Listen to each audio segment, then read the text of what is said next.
少なくとも3日くらいの間は甘いものを見たくないぜ。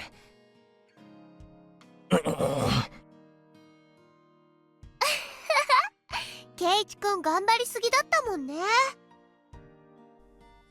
Rena ate a massive amount of desserts too, but her stomach seemed to be just fine. Yeah, see, told ya. Anime logic. 女の子には胃袋が4つくらいあるんじゃねえか。デザート用に確実に1つは余計にあるに違いない。まあ、レディーになんたる暴言ですの。そんなこと言うケイイチさんにはこうでございますことよ。Bam! Ow! Sadako had poked me very hard in my bloated stomach. Well, screw you two! や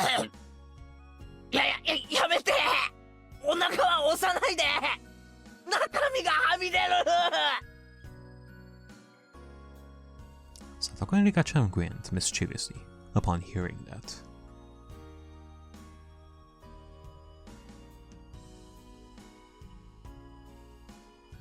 A chill ran up my spine. Why were they smiling like that and walking towards me so gleefully? やめろお前ら、血とか涙とかはねえのかよ。 Please have mercy on him.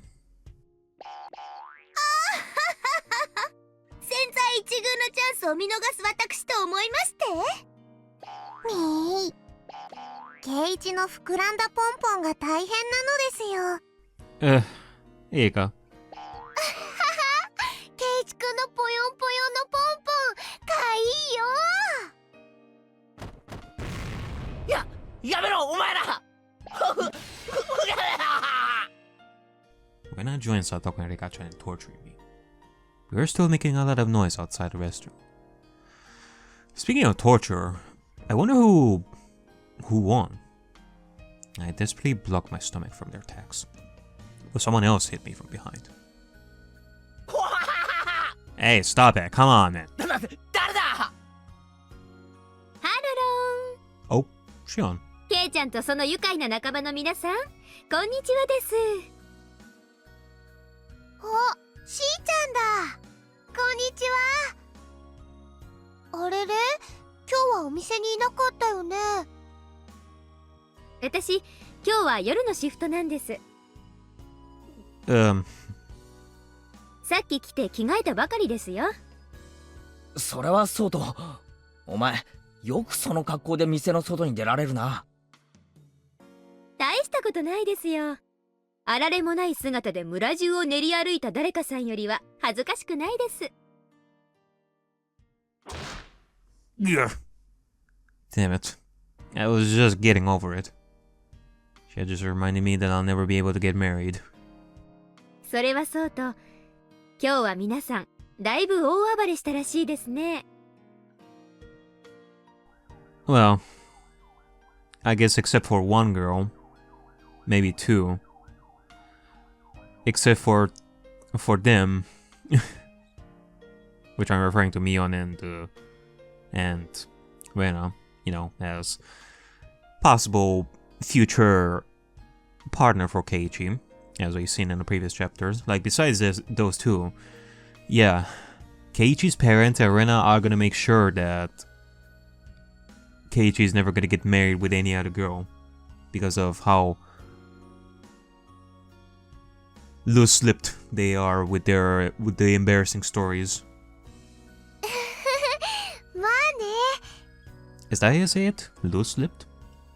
いつもの部活になっちゃった以上ね。店内とんでもないことになってましたからね。お姉も責任を感じたようで、みんなに混じって掃除をやってます。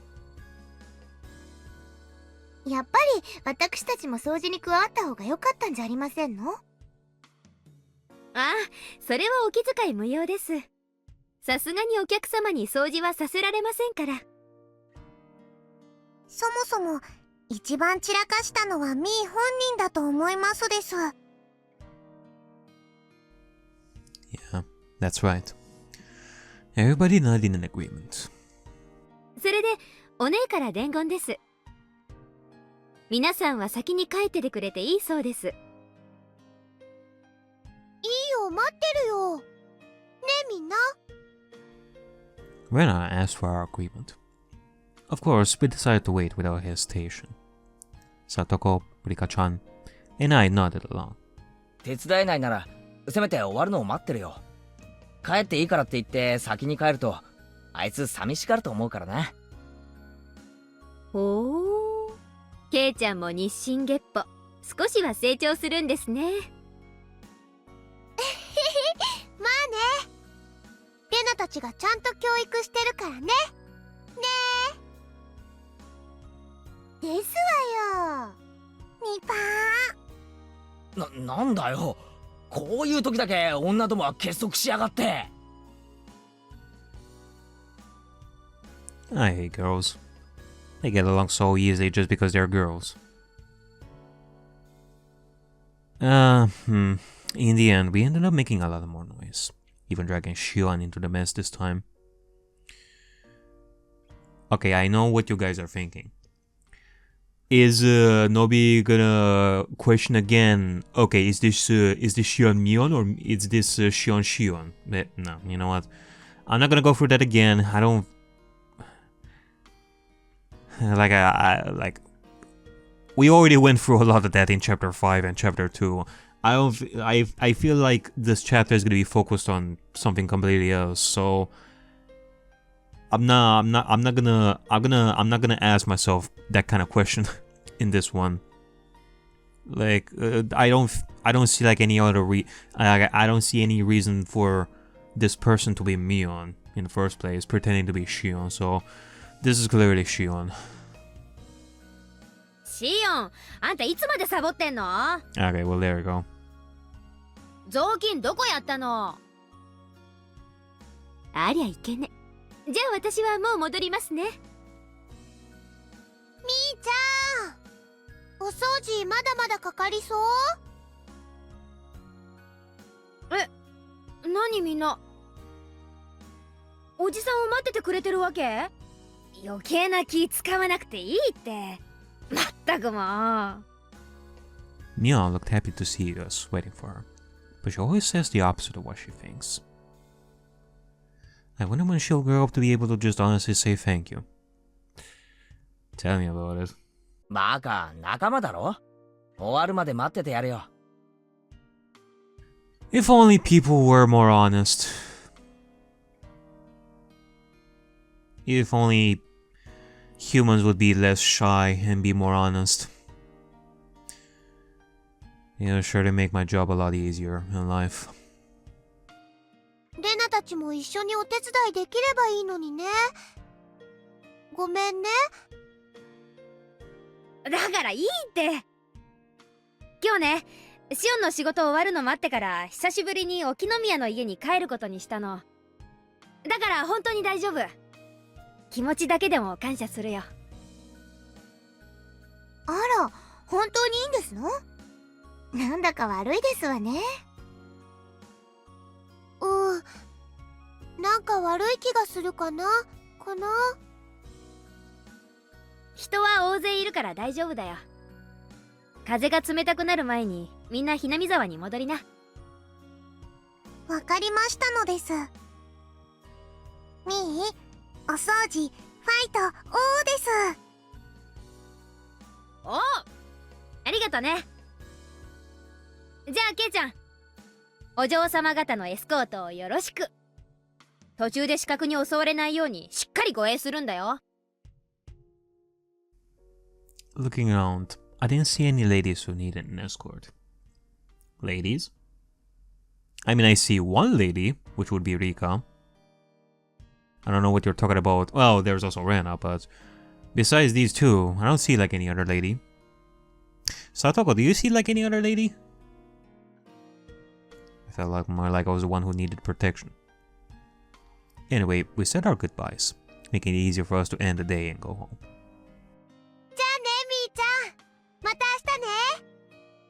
おう、また明日ね。よっしゃ、行こうか。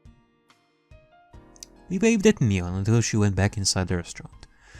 And after that, we all got on our backs and left Okinomiya.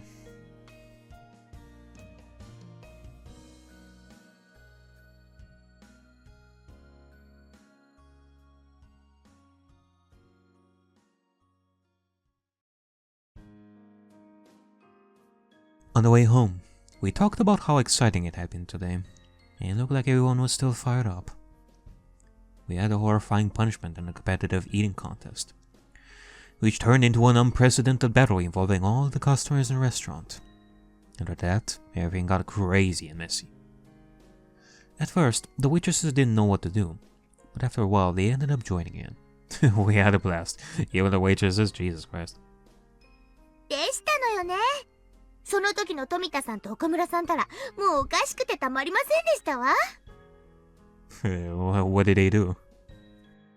結局亀田も入江もかわいそうだったのです。いやいや、しかし俺の演説もなかなかだったろ。あの時は店全体が俺の味方だったよな。Aw, man.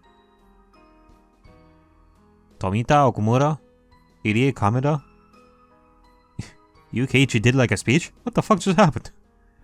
Although I can already imagine like the kind of speech that Keiichi would do, but still, man, I actually missed like a lot of that. 圭一は生まれる時代と国が違ったら、ひょっとするととんでもない人になってたかもなのです。He would be quite a king of a Japanese dynasty or something. こんな口先男がですの？どこの国に生まれてもろくな人間にはならないと思いますでございますわね。Ah, you know what? You got a good point there, Sotoko.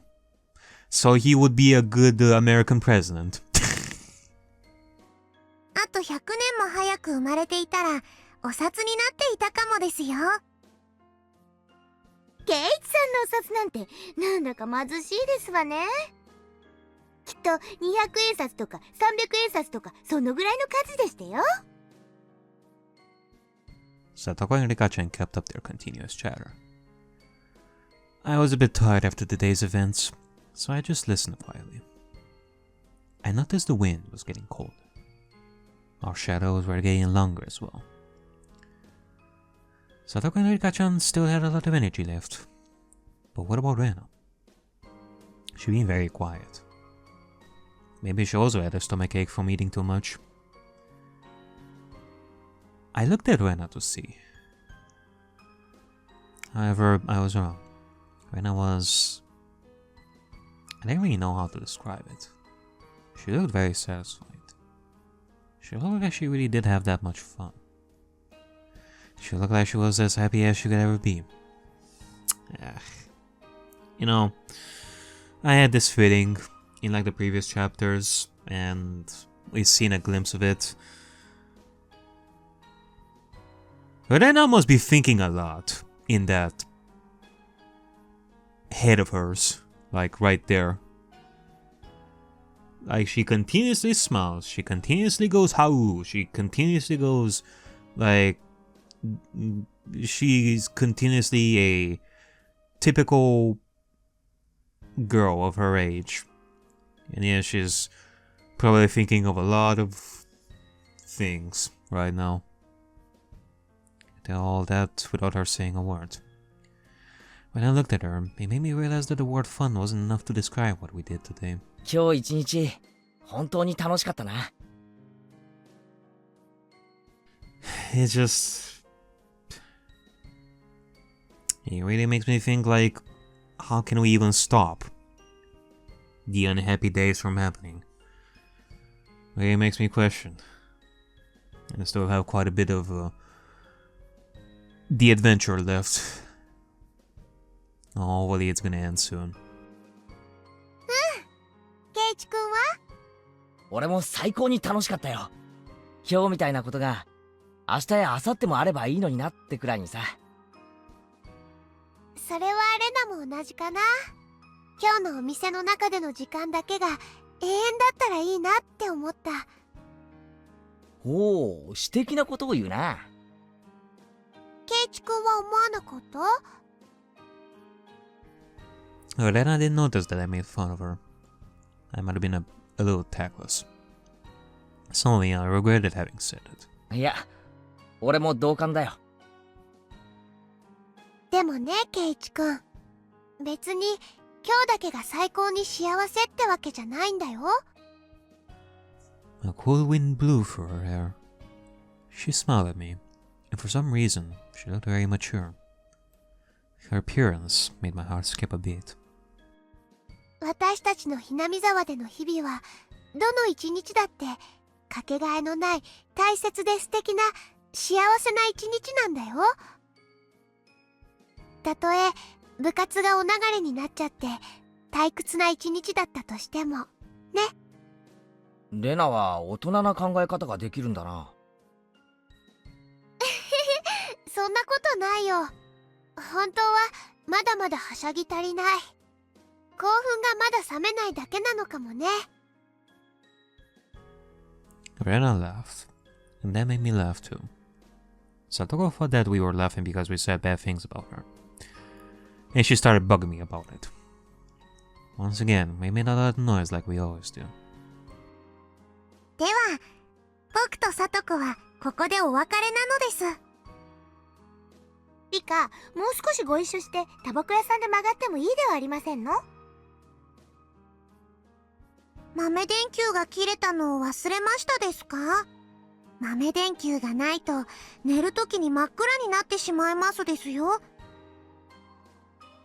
それは困りますわね。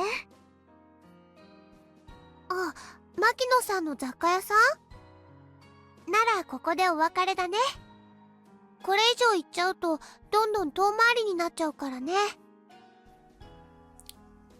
Makino-san's general store? Alright, that's where it is. If you wanted to make a stop at the store before going back to the shrine, turning here would be the quickest way.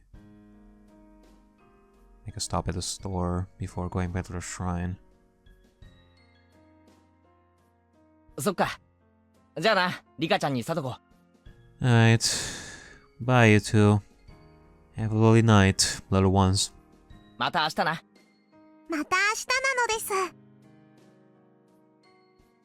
それではですわ。ケイチさんにレナさん。じゃあね、二人とも。バイバイ。 Rika-chan and Satoko waved at us many times, then took the narrow path through the field. Once the noisy girls were gone, it went especially quiet all of a sudden.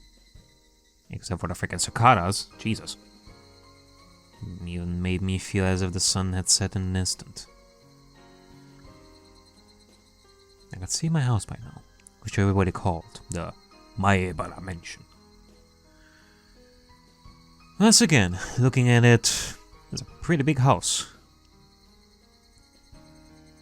I didn't notice it early because of how fired up we were, but my stomach was about to burst. The growling in my gut felt like a thunder. My body must have been paying the price for me acting like an idiot earlier. There was no way I was eating dinner that night. I need to tell my mom before she started cooking. But before anything, I had to go to the bathroom. Ugh. My stomach was churning. Oh boy. It really didn't sound good. We got to the place where I'd always met Rena in the morning and say goodbye in the evening. 今日はすっげえ楽しかったな。すっごい楽しかった。あれ？ケイチくん具合悪いの？ Stomach. すまん、お腹を壊したかもしれない。おとなしく休むことにするよ。ケイチくんもまだまだお腹の鍛え方が足りないかな？かな？レナだって俺と同じくらい食べてるはずなんだぞ。一体その細っこい体のどこにあれが収まるってんだ？それは女の子の秘密ってことで。Rena giggled and tried to avoid giving me an answer. She'd probably hit me if I pressed her about it. If she'd punch me in the stomach, I'd throw up for sure. So I decided not to go any further. Smart. じゃあな、レナ。また明日な。また明日ね。俺さ、前は都会に住んでたわけだけどさ。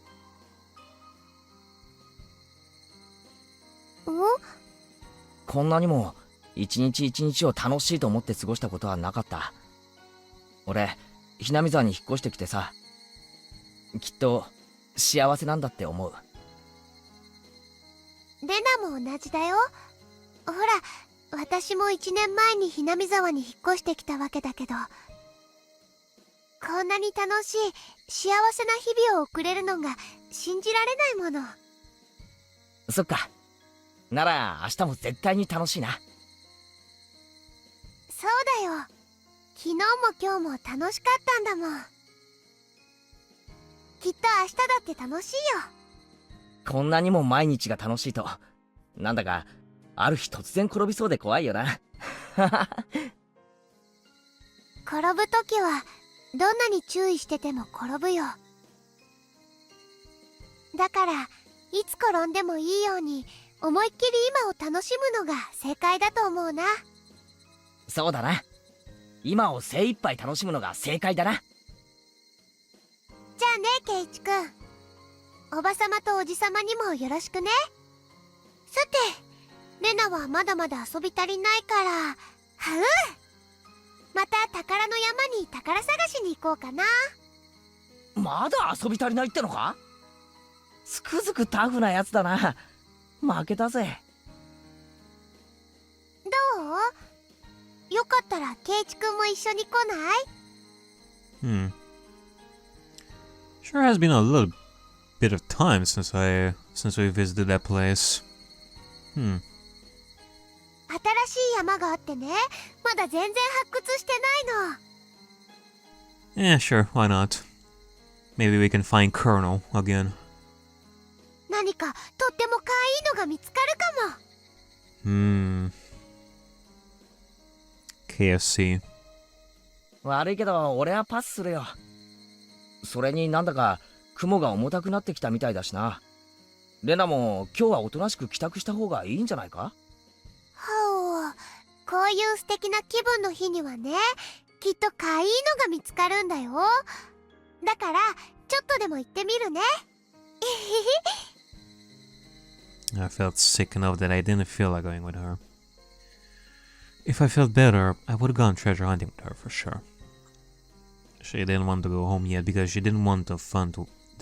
She didn't want to go home yet because she didn't want the fun day to end. Yeah, that's exactly how I felt too. わかったよ。じゃあな。可愛いのがあったらぜひ見せてくれよな。じゃあね。バイバイ。Bye bye. Keiichi waved over and over, as if he didn't want to say goodbye yet.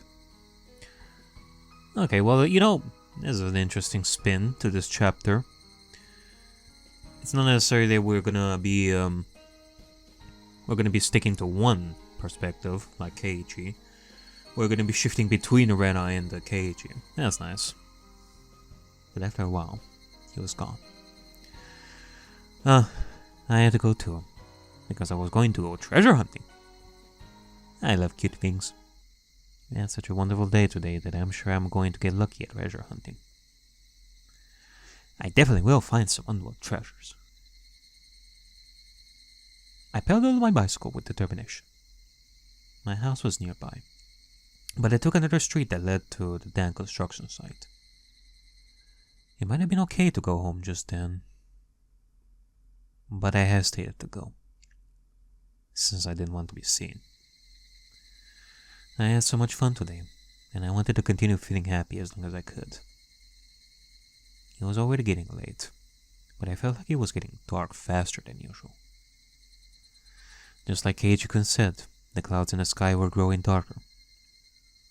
It might start raining hard. でも別に、だからって家に帰れるわけじゃないんだし。Stop it, Rena. You had so much fun today. You have to stay happy as long as you can. I'm happy. I enjoy every day. Rena, say it. Say the magical words.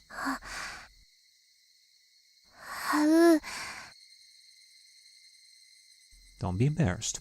You're not dumb or anything. I might be able to enjoy every day even more if I were dumb. So, dumb is what I'd want to be. かいのあるかなお持ち帰り。There, I said it. I'm sure I can find something cute. As long as I believe it's cute, anything can be that way. I should fill my heart with happy memories of today and yesterday. Oh boy.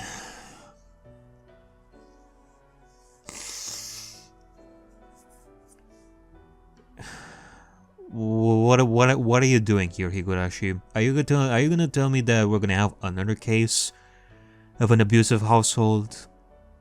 Like the reason why Rena has not talked about her parents up until this point? The reason why we haven't seen her parents like at all up until this point, or haven't really like heard much about them? That they were not that important to the story up until this point? The reason why Rena told Keiichi that he should not meet her parents? The reason why Rena here is trying to make the day, like the happy day, even longer by going treasure hunting instead of going home? Is because her parents are bad people too? Can we not? Like, well, can we not? Maybe for once. I should look forward to the happiness I'm going to receive tomorrow, and the day after tomorrow too.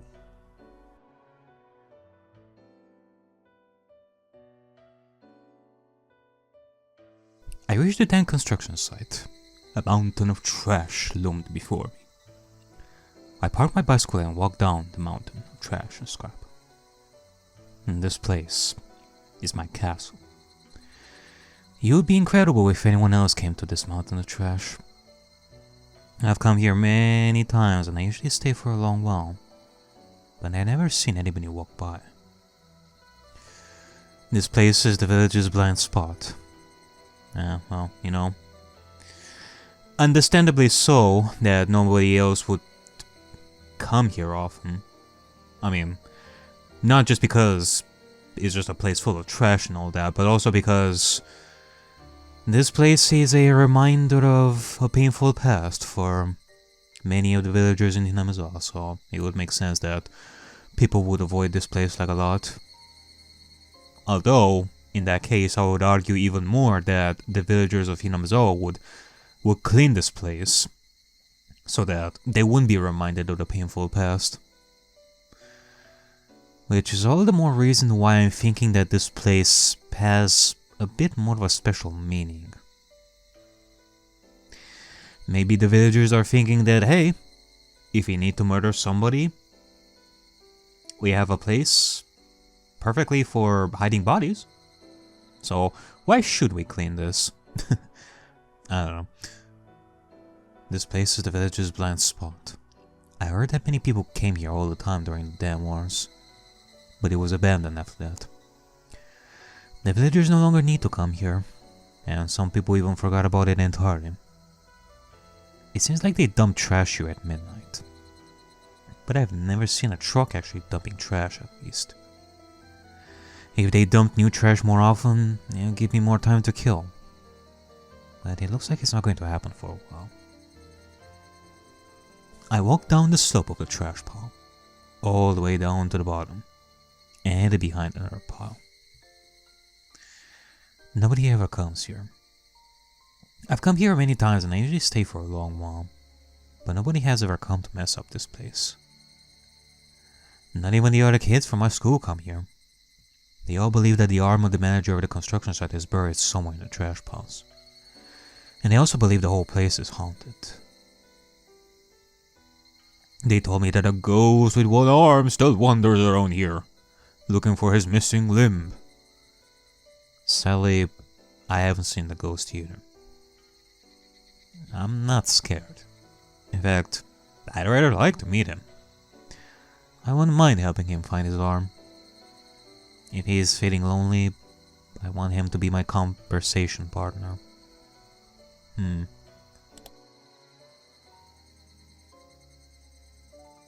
There's a station wagon buried in a trash pile. It doesn't have tires, But other than that, it still looks like a station wagon. This station wagon is my secret hideout. Unfortunately, the sliding door and rear doors don't open. So whenever I want to get in, I have to enter the car from the passenger seat and crawl into the back from there. Oh, that's cute. Of course, by taking off my shoes at the passenger seat. When you look at it from outside, yeah, it's just a dirty abandoned car. But on the inside, it's nice and clean, because I had swept it out and decorated it a little. That took me a long time. The back seats are lying flat because I wanted to have as much space as possible. I found the mattress in the trash pile and put it into that space instead. It was a bit dirty, so I brought a bed sheet from home and covered the mattress with it. I hope they also cleaned it with water. I put my favorite cushions on top, and with that, it turned into a perfect bed. I put cushions and stuffed animals everywhere. And that's not all. Look at this. I have a bunch of sweets here too. I have a bag of fruit candy in 4 different colors, and some cookies, but they are going bad. I'll have to throw them away. My bear-shaped water bottle was empty. When I come here to spend some time on Sundays, I usually bring this water bottle with some sweetened tea in it. I have a box of tissues, flashlight, extra batteries, and other daily necessities in here. Oh my god. Rena, like, what is happening, like, at your own home? Like, obviously you made this into your own space to the point where you could even sleep here if you want to. Like, what is going on? Are your parents being bad to you? I also have a few books to read in order to kill some time while I'm at it.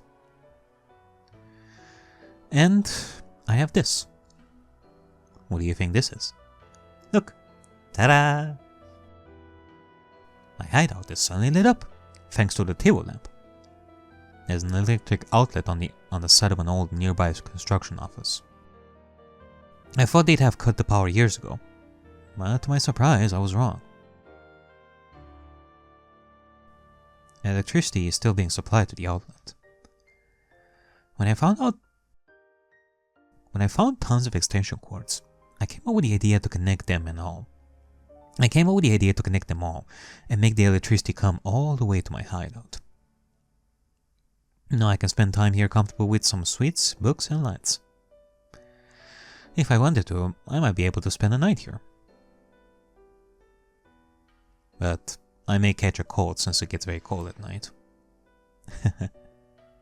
See? This is a very nice hideout, isn't it? At first, I thought somebody would find it and mess with it. But that hasn't happened so far.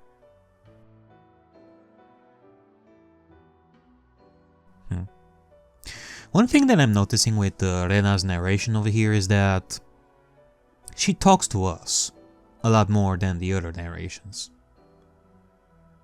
So it feels a little bit more personal. But at the same time, it does make it feel like, going back to what I said before about unreliable narration, it does bring up that air that, oh, since Rena is, it really feels as if Rena is talking to us. There's a little bit of open room for Rena to sort of hide some truths to us through this different spin of a narration here. That's because nobody comes here, and everybody forgot about this place. And that's how this place became my perfect secret hideout. Fortunately, I ate so much today that I am still full. I can tell that I was playing with my friend at her house, and ate dinner there. I'm going to stay here for a while and relax. And I'm going to treat myself. I loved the water gun battle yesterday. My heart had been pounding when I fought one-on-one with Keiichi. I also had great fun at Angel Moore today. I had never experienced such a crazy game with so many people in my life. I was still feeling the after effects, and I was sure I'd have a dream about it tonight. And that was why I wanted to bask in these happy feelings. And that was why I'm going to treat myself in here. I should take off my shoes and stretch my toes. I should cherish the time when I can't be myself. You see, it's this kind of talk that, like, I must cherish the moments that I have, which, you know, understandably so, but this is taking it to an extreme. It really feels as if Rena knows that bad stuff is gonna happen, like, no matter what. Again, I was thinking, since Rika has these kinds of powers that can see, and Rena over here, it feels as if she's still trying to hold on to these moments right over here. She's still trying to struggle to stay away from these dark days that keep coming and coming. If she has these kinds of powers too, where she's aware of every single timeline, or I don't know, maybe her consciousness just jumps from one timeline to the other, science fiction style, as I discussed before. She keeps repeating these kinds of, like, happy days and then sad days, and then switching back in the past, and then going through these moments again. I don't know what is going on over here, but it does feel as if Rena is going through something similar to to Rika, but one difference being that Rika has gone through so much. Well, it's not as if Rika is like the serious type where she doesn't laugh or smile anymore. She still is. In that aspect, you could say that Rika and Rena are similar, in that maybe Rika puts in like such a smile like every time, and having so much fun with everybody else, and trying her best to have fun with everybody and cling to these happy moments in similar fashion to Rena. But once she is like off stage, like off screen where we can't see her, she is thinking of the dark days as well. So I don't know. I'm just saying, maybe Rika has gone through a lot more than Rena over here. Maybe this is new to Rena, like this possible cycle of happy days and sad days. I don't know.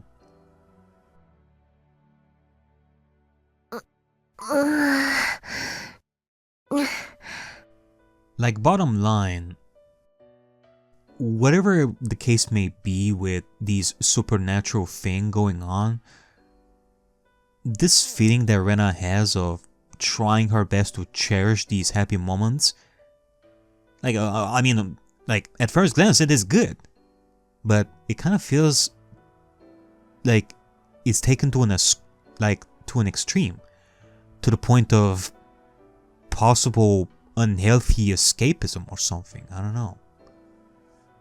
Once I took off my shoes, I felt so relaxed that I didn't want to put them on again. I played all day today, and I was very tired. The treasure hunt could wait.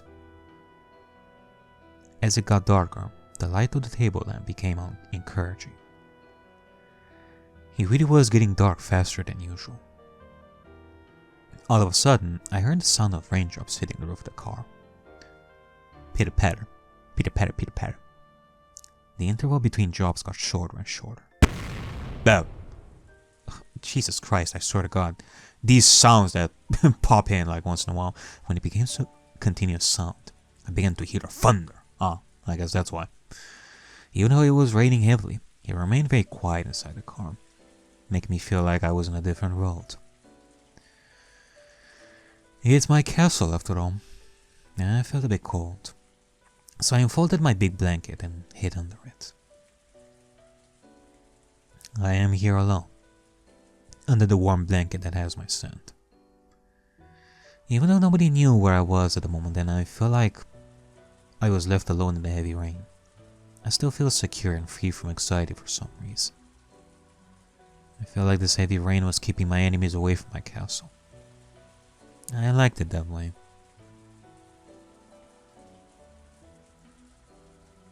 This place is full of small happiness. It's full of my favorite things. And that's why I'm happy whenever I'm here. When I put another blanket over me, I felt as warm as if I were in bed.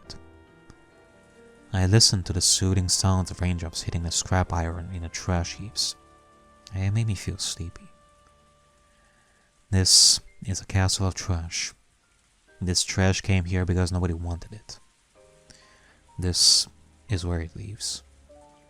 This is a country where unwanted refuse lives together. I felt like I fit in here, but at the same time, I knew it was just a temporary place for me, as there's somewhere I had to go back to. No, I shouldn't think about things like that. Whenever I realize that I don't belong here, I remember I'm in the middle of a very dirty pile of trash. I should just doze for a little bit longer. Thinking is poisonous. I wanted to keep myself out of that poison, so that the kind of Rena within me could stay pure. A little bit longer. Just a little bit longer. And I closed my eyes.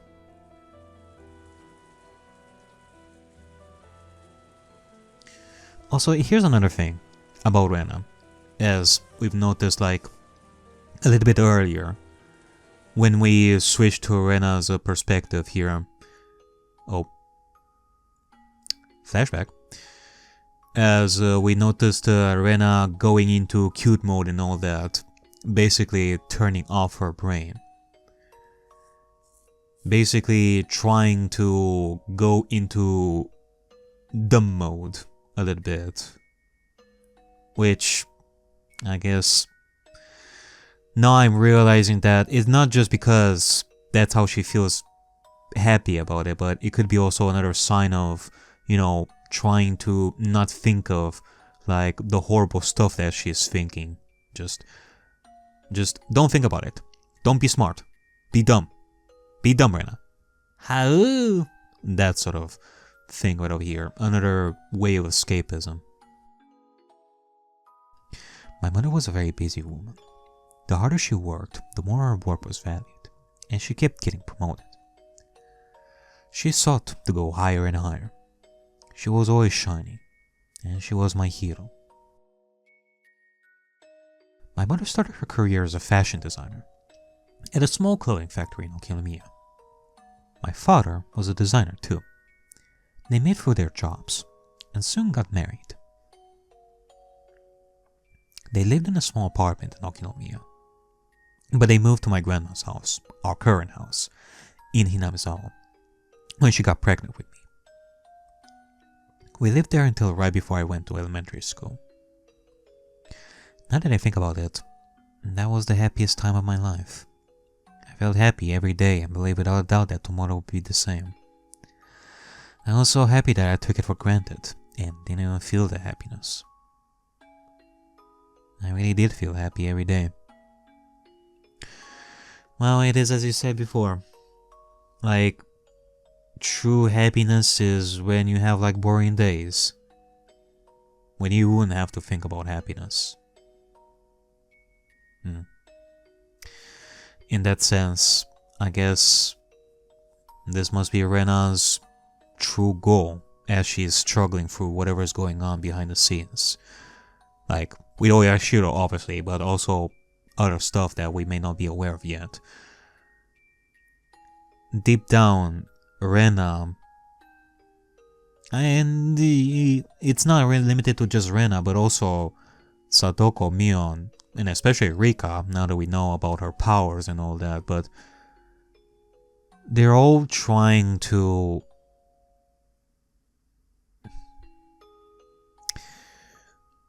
achieve that ultimate goal of having boring days that are representative of true happiness. Those days where only the same stuff happens, playing with your friends and all that. No more of this chaos happening, this demonic stuff, this curse, this infection. Like, none of that. They're all hoping for those boring days to finally happen one day, where nothing bad would happen and only good things would happen. That is true happiness that they all want to achieve. I was small at the time and didn't really understand what was going on, but it seemed like the company my parents were working for was having financial difficulties.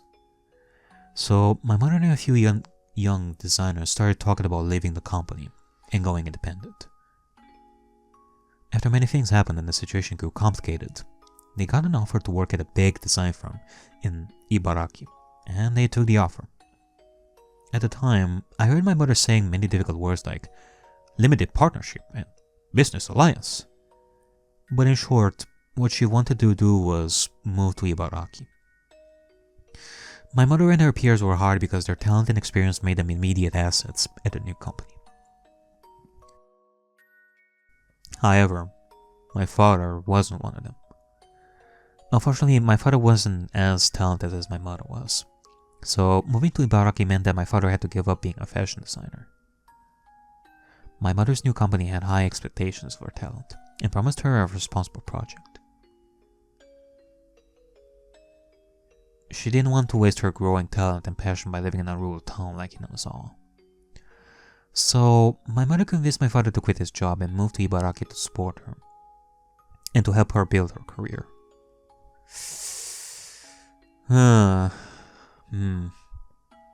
Back then, moving meant that I had to say goodbye to my close friends.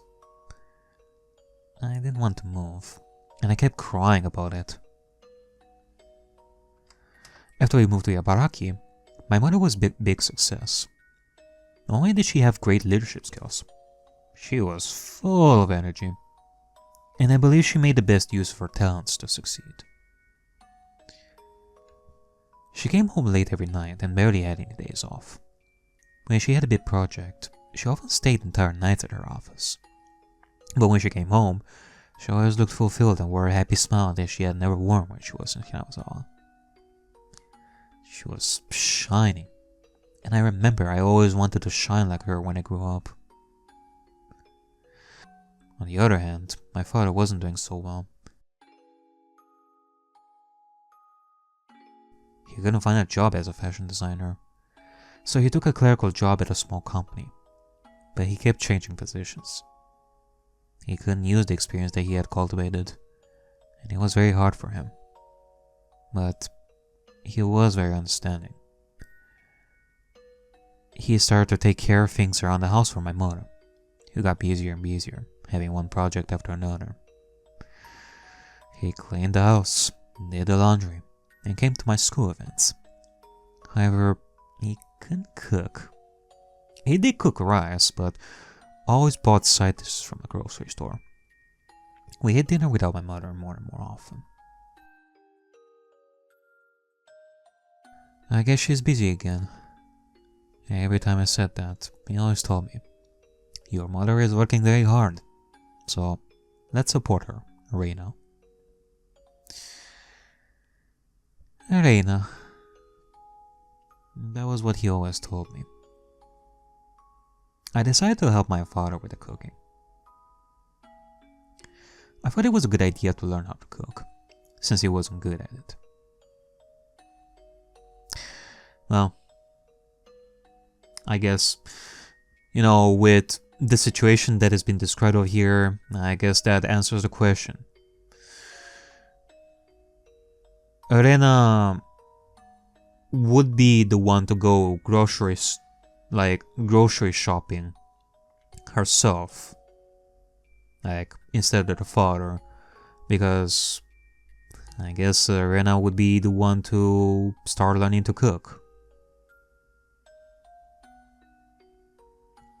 So it would make sense that she would be the one to pick the ingredients, because ultimately, with the mother not there, and I don't know, the father could also pick up on learning how to cook, since apparently he's having a hard time with the jobs and all that. But nonetheless, it is because of this that Rena decided to learn how to cook herself. So that means that yeah, you know, she has a full range to decide what to eat for dinner as well. So she's the one to pick the ingredients at the grocery store. Whenever my mother cooked, I helped her and tried to learn how to cook from her.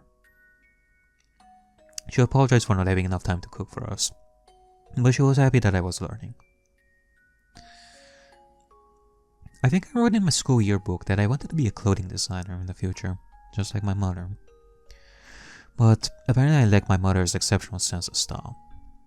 She used to tell me, taste is something that you're born with, not something that you cultivate. Okay, well that's bullshit. I remember I was discouraged to be a designer because of that. And that was why I decided to reach her by getting better at things she wasn't so good at, instead of trying to be like her. I wanted to be good not only at cooking, but also at doing things around the house, such as cleaning, doing the laundry, and grocery shopping. I remember my father was really happy that I did all that for him, because he was not good at it at all. He couldn't find a job and spent a lot of time at home, so he seemed to enjoy spending time doing the housework with his daughter more than anything. I started to become better and better at falling in for my mother, and she started to get too busy to do any of the housework at all. And she moved on to a more responsible position at her job. She took me out to many places, as if to compensate for leaving me alone all the time. She used to say, "Let's go eat something delicious without telling your father," and took me out to a restaurant. She took me to high-class restaurants and amusement parks. Sometimes it was only me and my mother. Sometimes it was with her friends from work. She took me to a beach barbecue one summer with those friends. I was introduced as her daughter, and every one of them pampered me. I still remember there was this one guy who particularly doted on me. He was a good-looking young man. I called him Uncle once, and he got mad at me. Who was nicely tanned with dyed brown hair. You know, it certainly reminds me of Chapter 4. You know, we've only seen Rika and Mion as little babies. But I wanted to see Satoko and Rena as babies too, goddammit.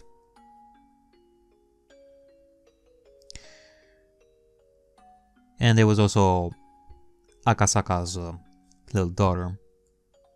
This young man often came with us when we went out. When my mother took me somewhere, she usually made several phone calls for her work during the day, and sometimes she took me out to a place where she could also do her work at the same time. So I didn't feel awkward when people from her work came with us, but I always preferred to be alone with her, so I was happier when we could do that. One day, she took me to a very high-end part of town. Of course, she always spoiled me whenever we went out. She bought me things and let me eat whatever I wanted, but she especially spoiled me on that day. She took me to many expensive-looking boutiques and accessory stores. She was about to buy me something, but I told her not to get it because it didn't look good on me. Without hesitation, she bought it anyway. I remember there were many zeros on the price tag. On that day, I realized my mother's design work had made her a very successful woman, and she was earning a lot of money.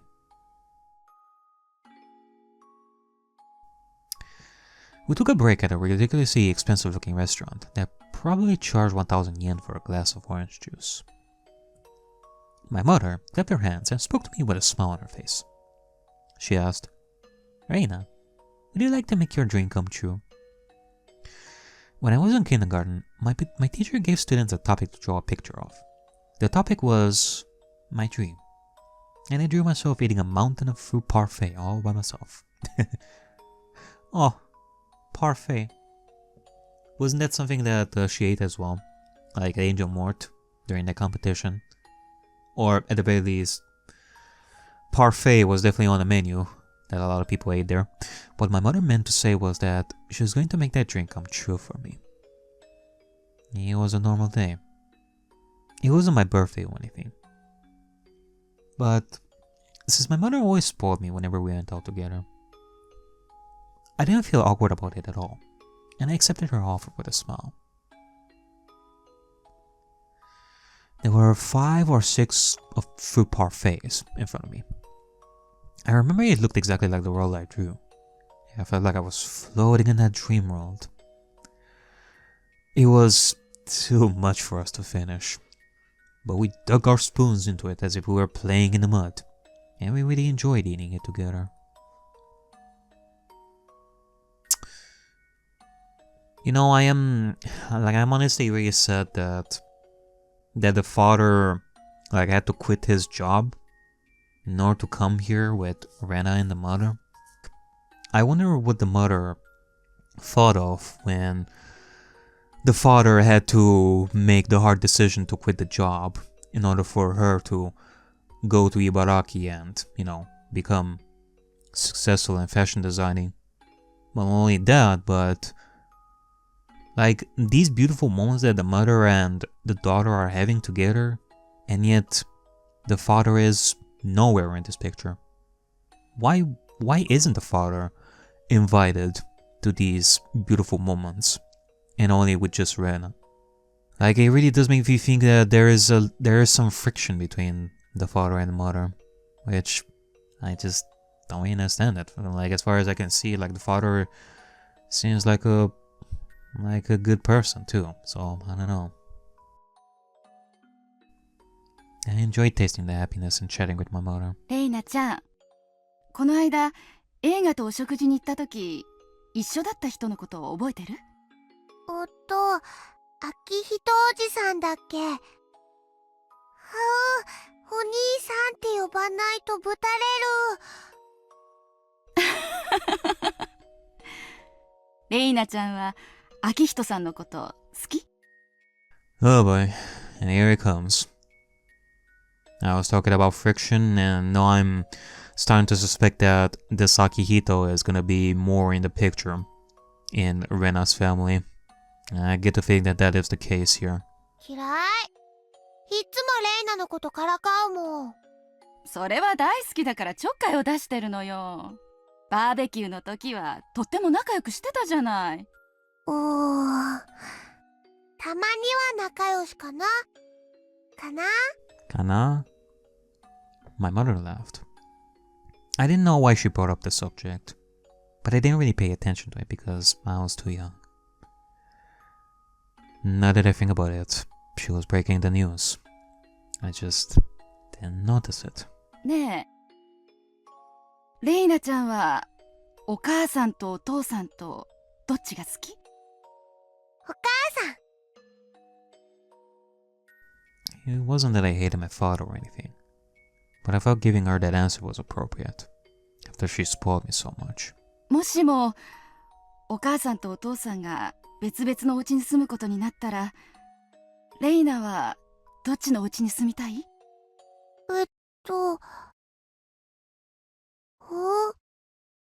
お母さんね、お父さんと別れて秋人おじさんと結婚しようと思うの。Why? At the time, my mother was a very successful woman. I didn't know this at the time, but she was drafted by a headhunter to work at a bigger company, where she was promoted to a higher and more responsible position, one where she could bring out the most of her talent. Of course, the position wasn't the only thing she gained. Compared to my father's low salary, my mother was earning enough money to support a family of 3 and still have some left over. I kind of realized it from the way she spent money. The greater position she achieved, the more she spent time with people at her level. All of them were bright and talented. Compared to them, my father might have looked unattractive to her. I liked Uncle Akihito, but I liked him as one of my father's friends, not in the same way I liked my father. I liked my father and more equally, so I liked my father and mother equally. So it was very shocking to me that my mother wanted to divorce him. I felt as if the ground below me was beginning to crack.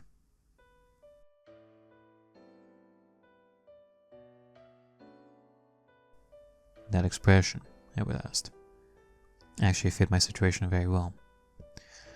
I had to choose which side of the cracked ground I wanted to stand on. my mother told me to live with her at her new house. Her new house meant the house Uncle Akihito lived in. I thought a house was a sanctuary for family. I believed that a house was a holy place where strangers couldn't easily enter. That was why I couldn't believe her. How could she let a stranger invade such a holy place so easily? Why do you hate my father? My mother. He looked down and didn't answer. I asked her another question. Why can't you stay with my father? I think that was the hardest and the most heartbreaking of all questions for my mother to answer. In short, my mother had cheated on him. She loved another man who was more attracted than my father. He was just that, and nothing more. I knew more than anybody that it wasn't my father's fault. First of all, he decided to move from Hinamizawa to support my mother as much as he could.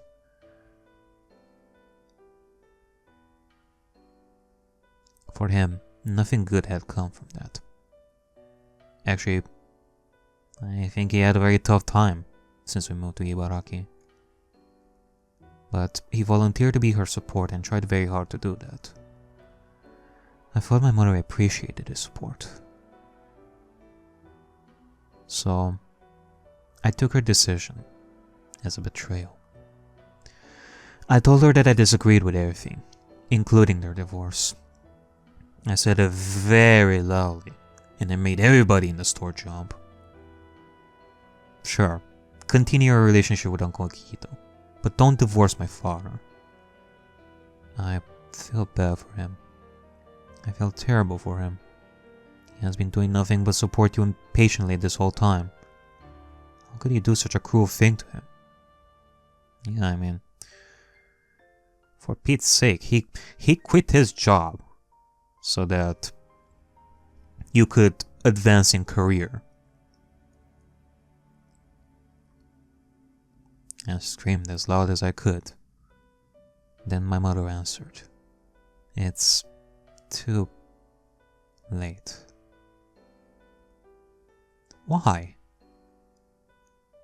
You haven't talked with my father about this, have you? It's not too late. お母さんね、妊娠してるの。 Oh.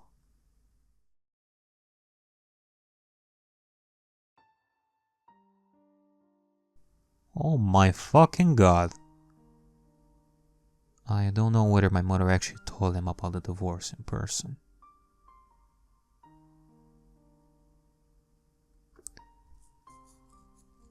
A middle-aged woman who called herself a lawyer came to the house several times to talk with my father on my mother's behalf. She sometimes called him too. My father begged the lawyer to let him speak directly to my mother many times, but it never happened. I could tell by the way they talked that he had no clue when my mother told him she wanted a divorce. Well, again, not even sure if she told him in person.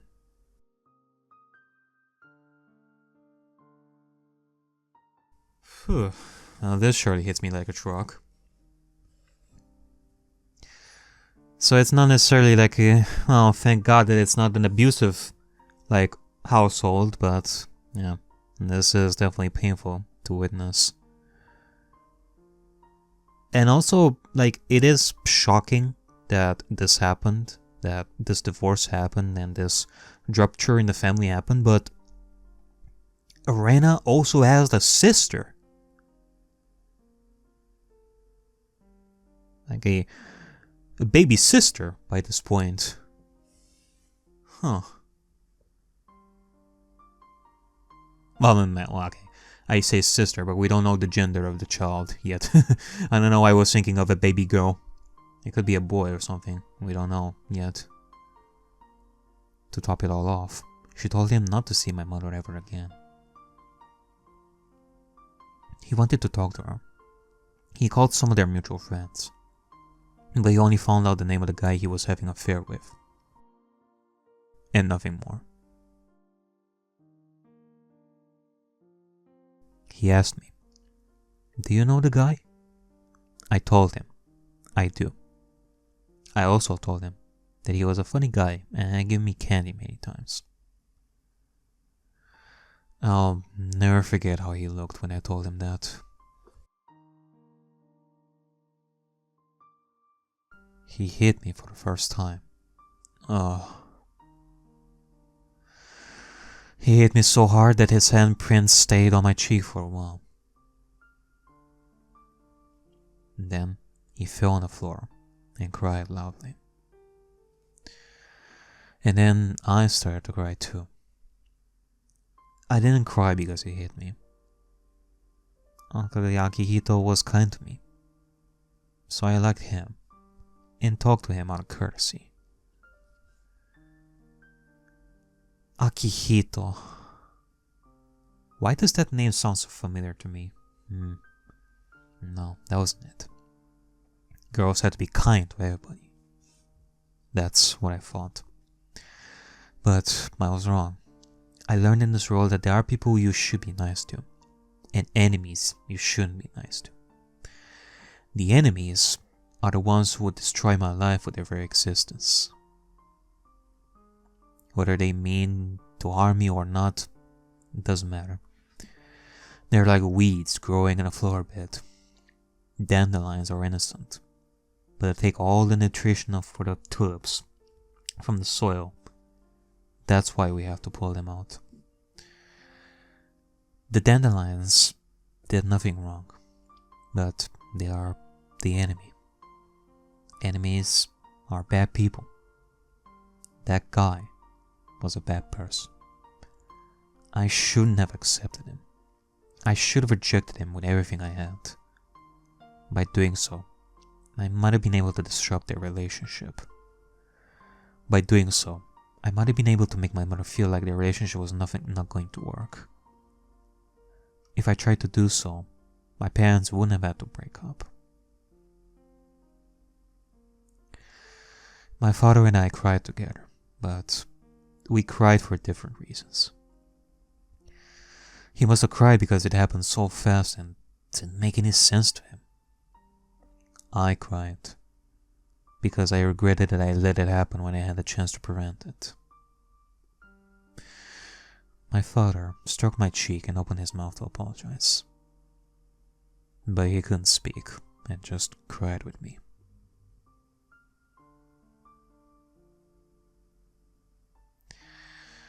One day, the lawyer let me see my mother. My mother asked me to live with her at her house again. I didn't know what to say, so I just kept looking down and listened to her apologies. My father knew that I was going to see my mother on that day, so he handed me a letter and told me to give it to her. I don't know what he wrote in that letter, but for some reason I was able to imagine what kind of things he wrote when I felt it through the envelope. Oof. Oh boy. After all, the letter inside the envelope had a rough surface. He must have been crying while writing the letter, and his tears made the letter all wrinkled when it dried. My mother took the letter from me, told me that she'd read it later, and was about to put it in her bag. I stopped her and told her to read it there. I wanted to see how she was going to take the last words that my father had left for her. Yeah, you better read it like right now. But my mother didn't read it. She told me she wanted to read it alone later, and she put it in her bag. At that time, I realized, no, it was more than that. I should say, I knew, because it was so obvious. I knew that my mother was lying. She had no intention of reading my father's letter. She was going to throw it away after I was gone. But she lied just because she wanted to seem like a nice person in front of me. The slight curl in her eyebrows and lips told me that more clearly than anything else.